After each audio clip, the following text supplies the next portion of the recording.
My name is Jessica. I am 25 years old. I am from Italy, and I live in a small town with my parents. Our town is quiet and beautiful, with small streets, old buildings, and friendly neighbors. I like my town, but I always dream of something more. I want to see the world and have new experiences. I want to study in New York City. In my town, I study English at a small school. My teacher says, "Jessica, you are very good at English. You should study in another country." Her words make me happy.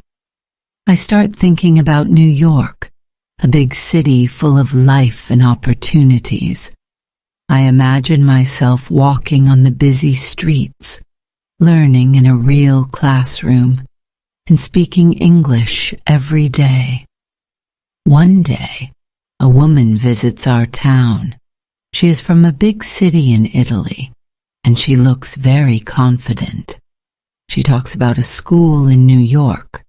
She says, "This school is amazing. You will learn English very fast. Many students go there, and they all love it." Her words are exciting. She shows me pictures of the school and students smiling. She says, "You can study here too. I can help you." I feel so excited. This is my chance. I want to go. The woman gives me some papers. She says, "Fill out these forms and give me the money for the school. I will take care of everything." I believe her. She seems so nice and professional. I do not think about the risk. When I tell my parents about the school, they do not share my excitement. My father says, "New York is dangerous. You don't know anyone there." My mother says, "Are you sure about this woman? Do you trust her? Be careful, Jessica." I listen to them, but I do not change my mind. I say, "This is my dream. I want to study English. I want to learn and grow." My father looks worried. He says, "Dreams are good, but you must think carefully. What if something goes wrong?" I smile and say, "Nothing will go wrong, Dad. I will be careful." For days, I think about New York. I look at pictures of the city on my phone. The tall buildings, the yellow taxis, the bright lights. Everything looks so exciting. I tell my best friend, Sophia, about my plan. She says, "That sounds amazing, Jessica. I want to go with you. Let's go together." I feel so happy. Sophia is my best friend, and I know she will support me. I start making plans. I dream about the future, and I feel ready to take the first step toward my new life. My parents are still worried, but I tell them, "This is my chance. I will be safe. I promise." I do not know what will happen, but I feel brave. I am ready for my adventure.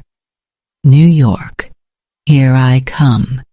The day after I decide to go to New York, I start making a list of everything I need. I write down clothes, books, and personal items. I also include important documents like my passport and the papers the woman gave me about the school. I feel excited, but also a little nervous. I want to be ready for this big adventure. I talk to Sophia about our plan. She says, "Jessica, we need to book our tickets soon." I agree. We check flights online and find one that is affordable. It will leave in 2 weeks. I feel a rush of excitement. 2 weeks is not a long time. At home, I start packing my bag. My mother helps me. She says, "Jessica, take warm clothes. New York can be very cold." She also gives me some snacks for the trip. "You might feel hungry on the plane," she says. My father watches me pack. He looks worried, but he does not say much. Sophia and I meet every day to prepare. She is as excited as I am. She brings her camera and says, "I want to take so many pictures. We will remember this trip forever." We also talk about what we will do in New York. "We should visit Times Square," Sophia says, "and the Statue of Liberty," I add. We laugh and dream about all the fun we will have. A few days before our flight, my father gives me some money. He says, "Jessica, keep this safe. Use it only if you really need it." I thank him and promise to be careful. My mother gives me a small notebook. "Write about your trip," she says. "I want to read your stories when you come back." Finally, the day of the flight arrives. Sophia and I wake up early. My parents take us to the airport. The drive is quiet. My mother looks at me with tears in her eyes. She says, "Jessica, please call us when you land." I hug her and say, "I will, Mom. Don't worry." At the airport, everything feels big and new. Sophia and I check our bags and get our tickets. We go through security and find our gate. My heart is beating fast. I look at Sophia and say, "We are really doing this. We are going to New York." She smiles and says, "Yes, we are." When it is time to board the plane, I feel a mix of emotions. I am excited, nervous, and a little scared. I wave goodbye to my parents one last time. Then Sophia and I walk onto the plane. As I sit down and fasten my seatbelt, I think about everything ahead. This is the beginning of my dream. I feel ready. Sophia and I sit next to each other on the plane. It is my first time flying, and everything feels new. I look out the window and see the airport getting smaller and smaller. The plane lifts off the ground, and I feel a mix of excitement and nervousness. "We are really going to New York," I say to Sophia. She smiles and says, "Yes, Jessica, this is the start of our adventure." The flight attendants bring drinks and snacks. I take a small sandwich and some juice. "The food is not bad," Sophia says, laughing. We watch a movie on the small screen in front of us. It is an American movie with English subtitles. I try to follow along and read the subtitles. "This is good practice," I tell Sophia. She agrees. After the movie, I look around the plane. People are reading, sleeping, or talking quietly. The sound of the engines is loud but steady. I feel calm. I take out my notebook and write a few lines. We are flying high above the clouds. The world looks so small from here. I can't believe I am going to New York. Sophia and I talk about our plans. "What do you want to do first when we arrive?" Sophia asks. I think for a moment. "I want to see Times Square. I want to feel the energy of the city," I say. Sophia says, "And I want to eat a New York pizza. I heard it is the best." We laugh and continue dreaming about our trip. As the hours pass, I start to feel tired. The flight is long, and the excitement is turning into exhaustion. I close my eyes and try to sleep. The seat is not very comfortable, but I manage to rest for a while. When I wake up, Sophia is looking out the window. "Jessica, look," she says, "the lights of New York City." I lean over and look out the window. It is dark outside, but I can see the city lights shining brightly below. It looks magical. My heart beats faster. "We are almost there," I whisper. I feel a mix of emotions again: excitement, happiness, and a little fear. What will happen next? Will everything go as planned? When the plane lands, everyone claps. Sophia and I smile at each other. "We made it," I say. We grab our bags and follow the crowd to the exit. As we step off the plane, I take a deep breath. The air feels different. This is it. I am in New York City. My dream is starting now. When Sophia and I arrive at the airport, everything feels big and overwhelming. The signs are in English, and the people around us speak so fast. I try to listen carefully, but it is hard to understand. "Stay close to me," I say to Sophia.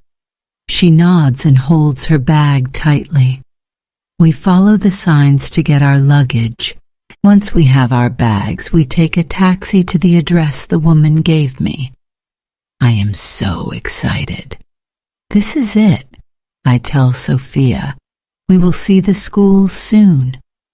The taxi driver is kind and talks to us. He asks, "Where are you from?" I smile and say, "Italy." He says, "Welcome to New York," and I feel happy. But when we arrive at the address, my excitement disappears. The building looks old and empty. I check the paper again. "This is the right address," I say, confused. Sophia looks worried. "Maybe it's the wrong place," she says. We knock on the door, but no one answers. I call the phone number the woman gave me, but the call doesn't go through. "This can't be happening," I whisper. We stand outside the building for a long time, not knowing what to do. Finally, I realize the truth. "This is a scam," I say. "The school isn't real." My hands start shaking. I open my bag to check my money, but it's gone. "Sophia, they took everything," I cry. Sophia looks scared. "What do we do now, Jessica?" she asks. I don't have an answer. We find a small cafe nearby and sit down. I feel lost. The waiter notices our worried faces and asks, "Is everything okay?" I explain what happened, and he shakes his head. "I'm so sorry," he says. "This happens sometimes to tourists. Be careful in this city." The waiter gives us some free coffee and a little advice. "There's a cheap hotel down the street. Maybe you can stay there tonight," he says. I thank him, even though I feel embarrassed. Sophia and I walk to the hotel, but when we ask about a room, the manager says, "We need payment up front." I try to explain, but he doesn't listen. "No money, no room," he says. That night, Sophia and I have no choice but to sleep in a small park. It is cold, and I can't stop crying. I think about my parents and how they warned me. "Why didn't I listen?" I whisper. Sophia tries to comfort me. "We will figure it out," she says, but her voice sounds unsure. As I lie on the hard bench, I stare at the dark sky and feel completely alone. I left home with so many dreams, but now I don't even know what will happen tomorrow. For the first time, I feel afraid of New York City. The morning after our night in the park is cold and quiet. Sophia and I sit on a bench, trying to think of what to do next. I feel tired and hopeless. Jessica, we need help, Sophia says. I nod. She's right, but I don't know who to call. The only person I can think of is my father. With trembling hands, I take out my phone. I stare at the screen, unsure if I should call him. I remember his words. Be careful, Jessica. New York is dangerous. I feel ashamed. What will he say? What if he is angry? Sophia touches my arm. It's okay, just call him, she says softly. I take a deep breath and dial the number. It rings, and my heart pounds. Finally, my father answers. Jessica, is that you? He says. His voice is calm, but I can hear the worry in it. Tears fill my eyes as I start to speak. Dad, something bad happened. I explain everything. The fake school, the stolen money, and spending the night in the park. My voice shakes, and I can barely finish my sentences. My father listens quietly. When I finish, there is a long silence. Then he says, Jessica, why didn't you listen to me? His words feel like a knife in my heart, but I know he is right. I'm sorry, Dad, I whisper. I didn't know this would happen. He sighs and says, I'm not angry, Jessica. I'm just worried about you. Are you safe now? I look at Sophia, who gives me a small smile. I'm with Sophia. We're okay, but we don't know what to do next, I tell him. My father pauses, then says, I will send you some money. Use it wisely, Jessica. Find a safe place to stay and be careful. His voice is firm but caring. I feel a wave of relief and gratitude. Thank you, Dad. I promise I'll be careful this time, I say. A few hours later, Sophia and I go to a nearby bank to pick up the money my father sent. I hold the cash tightly in my hands, feeling a little safer. We find a small, cheap hostel and check in. The room is tiny, with 2 beds and a small window, but it feels like heaven compared to the park. At least we have a roof over our heads, Sophia says with a smile. That evening I sit on the bed and think about everything that has happened. I made a mistake, but I also learned an important lesson. I open the notebook my mother gave me and start to write. Today I learned that dreams can be dangerous if you are not careful, I write. But I also learned that family will always be there for you. Sophia and I make a plan for the next few days. I still want to stay in New York. I don't want this experience to ruin my dream. We can't give up, I tell Sophia. She nods and says, we came here for a reason. Let's make it work. That night, I sleep better than I have in days. I don't know what will happen next, but for the first time I feel hopeful. After settling into the hostel, I realize I can't waste any more time. I need to find a real school to study English. With Sophia's help, I search online and visit different places in the city. Most schools are expensive, but finally, I find a small language center in a busy part of New York. The name is simple: Learn English Together. The building looks old, but the inside feels warm and welcoming. I meet the teacher, a kind woman named Ms. Taylor. She smiles and says, "Welcome, Jessica. You will learn a lot here." Her English is clear and slow, and I feel hopeful. The class has students from different countries: Japan, Brazil, India, and Mexico. Everyone is friendly, and I feel comfortable right away. Ms. Taylor encourages us to speak in English, even if we make mistakes. Every day, I attend class and take notes. Ms. Taylor teaches us useful phrases, grammar, and vocabulary. But I soon realized that learning English is not just about being in a classroom. When I walk through the streets of New York, I hear people speaking English everywhere.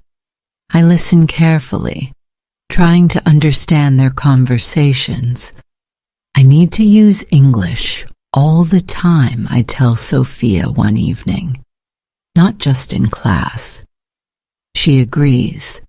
From then on, we make a rule.